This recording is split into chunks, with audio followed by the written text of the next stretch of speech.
Hi friends, welcome to Rajju kitchen. ఇప్పుడు రాగి జావ తయారీ విధానం చేస్తున్నాను, చూడండి. First stove వెలిగించుకోవాలి. స్టవ్ వెలిగించిన తర్వాత ఒక బౌల్ పెట్టుకొని ఆ బౌల్లో మీకు ఏ సైజు ఒక గ్లాసు రాగి జావ కావాలనుకుంటే అందులో హాఫ్ గ్లాస్ వాటర్ యాడ్ చేయాలి. మిగతా హాఫ్ గ్లాస్ రాగి పౌడర్కి యూజ్ చేయాలండి. చూడండి, హాఫ్ గ్లాస్ రాగి పిండి కలపడానికి తీసుకున్నానండి. ఇందులో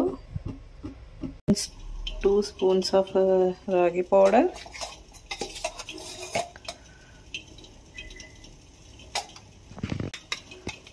బాగా మిక్స్ అయిన తర్వాత వాటర్ మసులుతుంటే వాటర్లో ఈ రాగి పిండిని పోయాలి. ఇంకా వాటర్ మసలట్లేదు,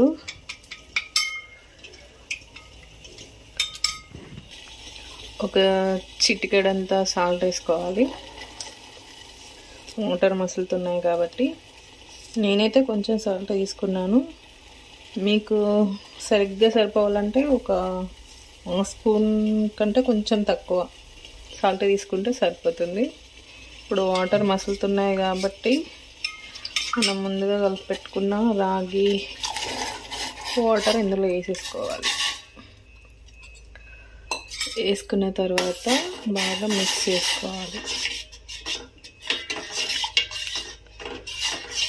ఇట్లా లేకపోతే బాగా మిక్స్ చేయకపోతే ఉండలు వస్తుంది కాబట్టి బాగా మిక్స్ చేసుకున్న తర్వాత కొద్దిసేపు మసిలిన తర్వాత ఒక 3-4 మినిట్స్ మసిలిన తర్వాత పక్కకు దించుకొని మీకు ఎక్కువ కావాలనిపిస్తే ఒక హాఫ్ గ్లాస్ పెరుగు యాడ్ చేసుకుని కలుపుకుంటే సరిపోతుంది. కొంతమంది అయితే ఉట్టిగానే తాగుతారు సాల్ట్ వేసుకొని రాగి జావని.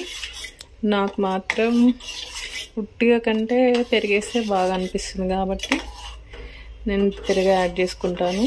బాగా మసిలిన తర్వాత పక్కకు దించుకొని ఒక 1 మినిట్ ఆగి పెరుగు యాడ్ చేసుకోవాలి.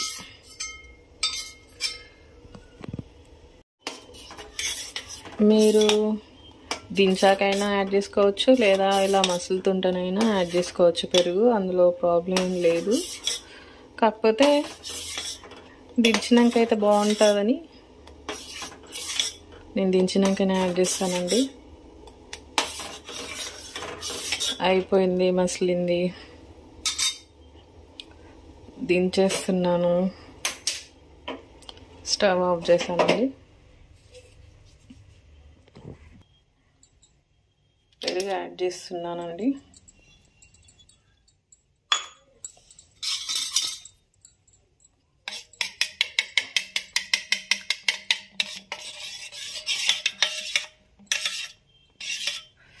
ఇలా వస్తుంది.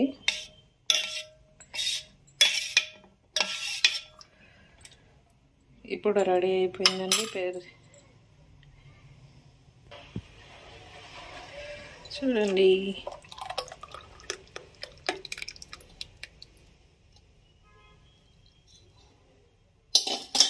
కరెక్ట్గా గ్లాస్ సరిపోయింది.